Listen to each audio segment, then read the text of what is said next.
শরীয়তের আইনে কাদিয়ানীদের একমাত্র শাস্তি মৃত্যুদণ্ড। কুখ্যাত কাফের কাদিয়ানীদেরকে রাষ্ট্রীয়ভাবে অমুসলিম ঘোষণার দাবি আদায় করবে, হোক বিএনপি হোক জামাত, যেই ঘোষণা দিবে তাকেই নির্বাচিত করে বাংলাদেশের ক্ষমতায় পাঠানো হবে। মুসলমানদের মৌলিক দাবি আদায় না করা হয় যেই সংবিধানে, সেই সংবিধানও মানি না, সনদও মানি না।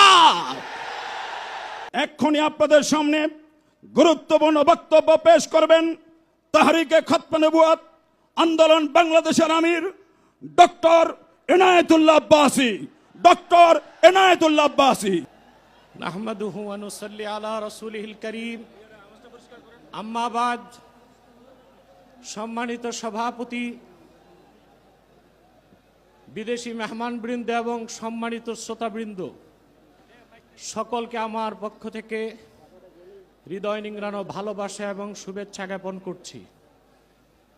আমাদের তাহরিকের একটা স্লোগান আছে, মাসলাক যার যার, দিন ইসলাম সবার।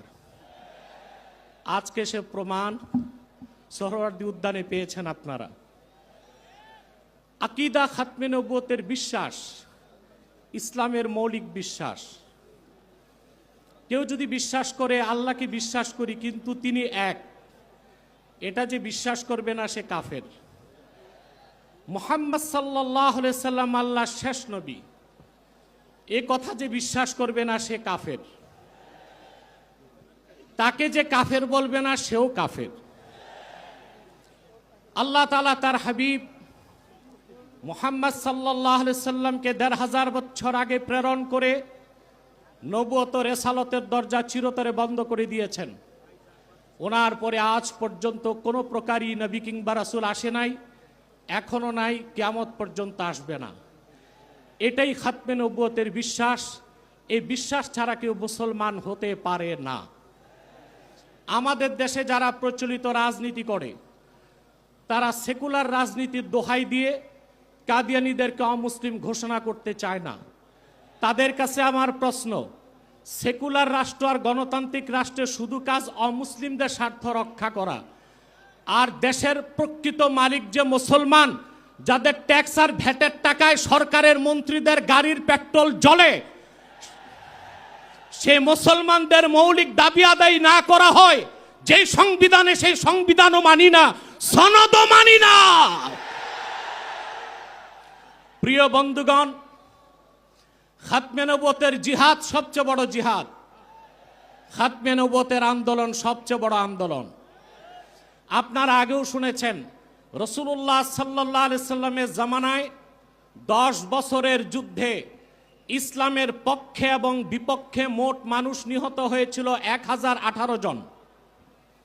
আর সিদ্দিক আকবরের জামানায় মুসাইলামাতুল কাজ্জাবের বিরুদ্ধে যে অভিযান হয়েছিল, সেই যুদ্ধে 1000-এর উপর সাহাবী শাহাদাত বরণ করেছিলেন।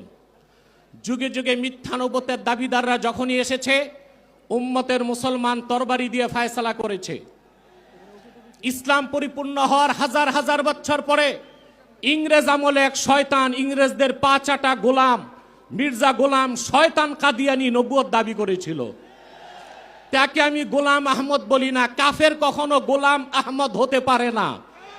কাজ্জাব কাদিয়ানি ছিল গোলাম শয়তান কাদিয়ানি।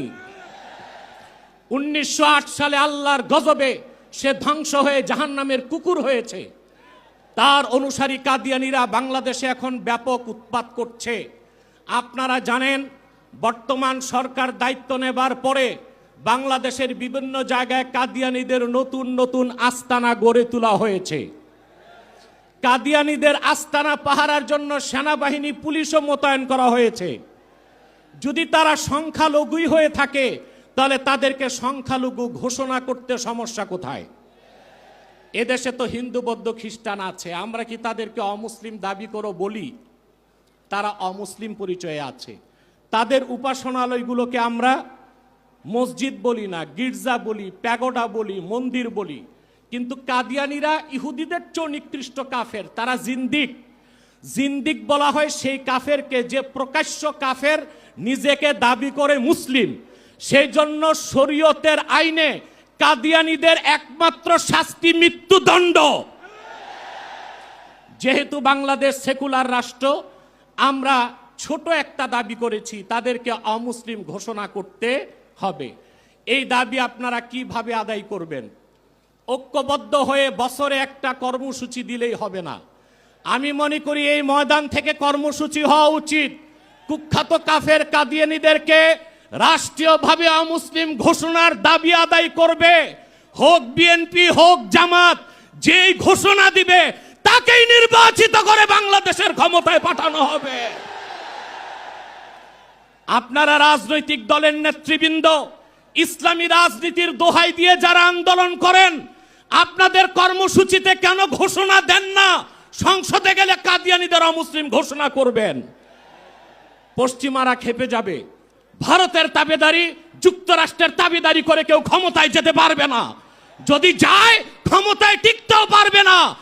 এক সাগর রক্তের বিনিময় হলেও বাংলাদেশে কাদিয়ানীদেরকে রাষ্ট্রীয়ভাবে অমুসলিম ঘোষণার দাবি আদায় করা হবেই হবে।